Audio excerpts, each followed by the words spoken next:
me today is Brandy Cooper, registered veterinary technician, and Pabst, a student here at the program, and Jason Taylor. Thank you all for joining me today. Thank you. My first question is going to be directed for Ann. Okay. Ann, can you explain to me what program you enrolled in and what made you decide to use this as a career choice? I enrolled in the vet tech program at TCC West, and I had my first degree is in technical writing, and I did that for about 10 years. The problem with that career field is that writers are directly related to how well the business is doing. And if the business is not doing well, writers are one of the first people to go. And after several layoffs because the economy was poor, I decided I needed a career change. I wanted to work with animals my entire life, and I decided that this was going to be the way to go. Now, what are some of the challenges that you face, not only just managing your personal life and your school life, but maybe even with the animals themselves, working with animals? Well, the biggest challenge I had was figuring out how to manage my time studying with my family. I have 4 children, and so trying to get them through their studies and myself has been a challenge.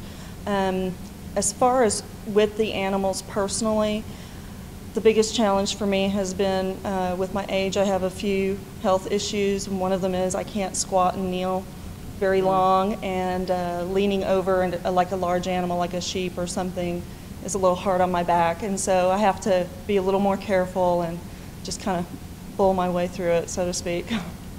Now, can you think of a time that that experience has been extremely rewarding for you, working with a certain type of animal or a certain type of situation? Yes. Last semester we had a dog named Dolly who was heartworm positive, meaning she had heartworm disease, and she just became a favorite of everybody's almost overnight.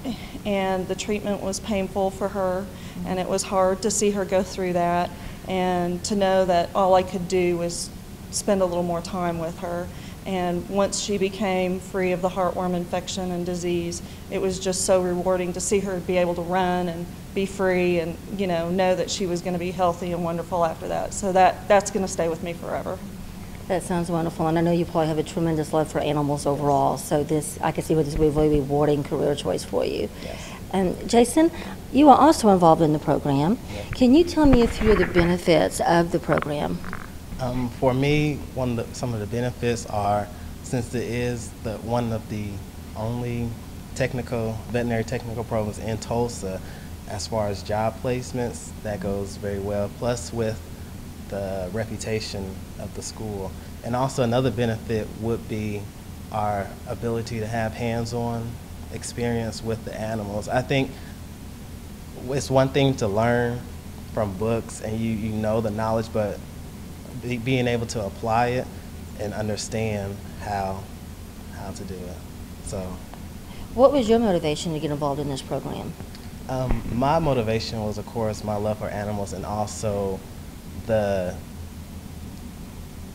I guess I always like to learn, so this is a career where I'm always going to be learning something different, and so being able to fuse those two together.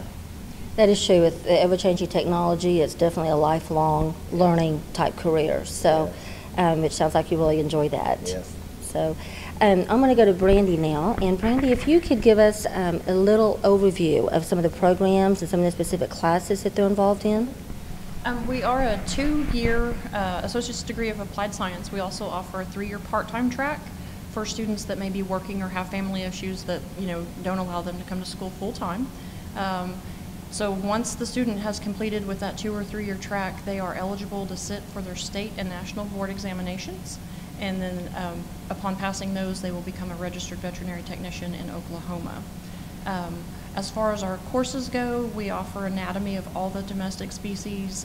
We have anesthesia surgery labs for small animals.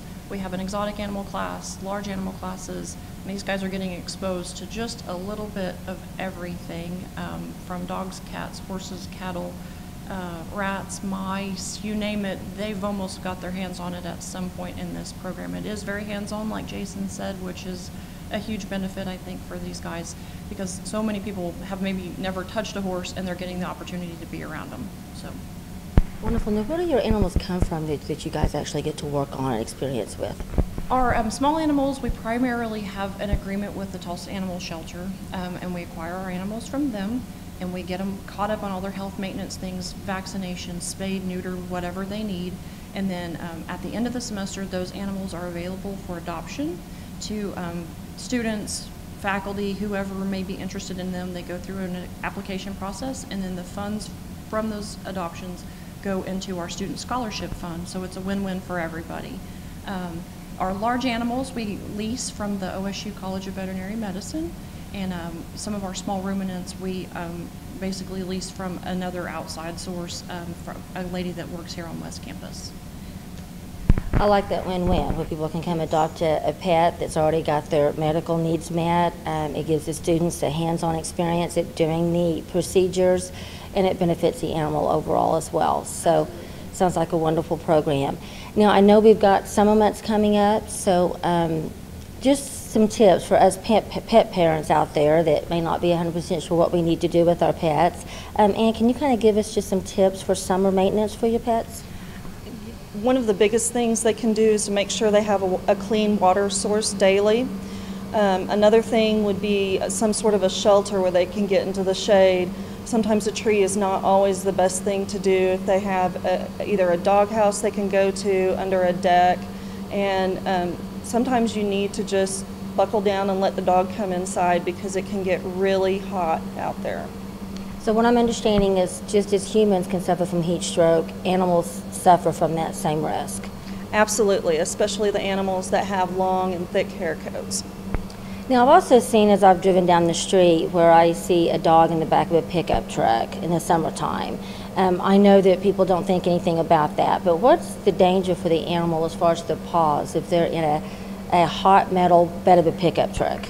They can burn their paws just like people could burn their hands. It's not a good idea to have your animal traveling in the back of a pickup for a variety of reasons, not only the heat, but I mean, there's no way for them to be secure in the back of a pickup, and they could easily be thrown out. They could see something that they want to chase, and that's a real concern. Well, thank you for sharing that. So I appreciate that.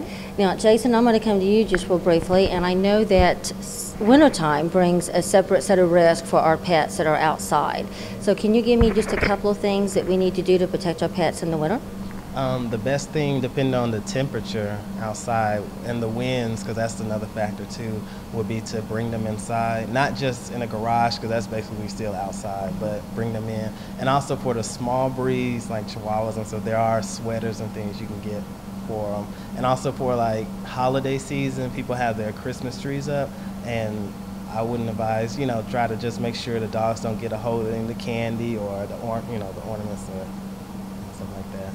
Now, I've always heard that mistletoe and things like the poinsettias are very dangerous to animals. Is that true? Yeah, especially poinsettias, definitely. I know people like to have them in their house during the holidays, so they are actually toxic to them, so that's a no-no. I know I have a cat, and I can't even have a Christmas tree every year because she likes to climb the Christmas tree. So it's like, so we've done away with the Christmas trees. So what I'm gathering is the most important thing for our animals, especially animals that are outside, is to make sure that they have plenty of fresh food and water, that they have a shelter, and then if it gets either too cold or too hot, to bring them inside. Make a place for them inside. And I know most people consider their pets as part of their family. I know I certainly do. And you wouldn't leave a child outside in the cold weather or the very, very hot weather. So, and I'm all about protecting our pets and looking at our animals. It's definitely part of our family. So is there anything that anyone would like to add to our segment today that you feel like is important for the program or pets overall? Okay. Well, thank you all three for joining us today. We appreciate your time for letting us come out and take a look at the facility and visiting with you. And as I showed with Brandy earlier, I absolutely love animals. I have a passion for animals, but I have a real problem with the mathematics and science part of the technical program. So I admire what you guys are doing and what you're learning and what you're studying, and it's definitely a field that's very needed in the day and age that we're in. So thank you again for joining us today.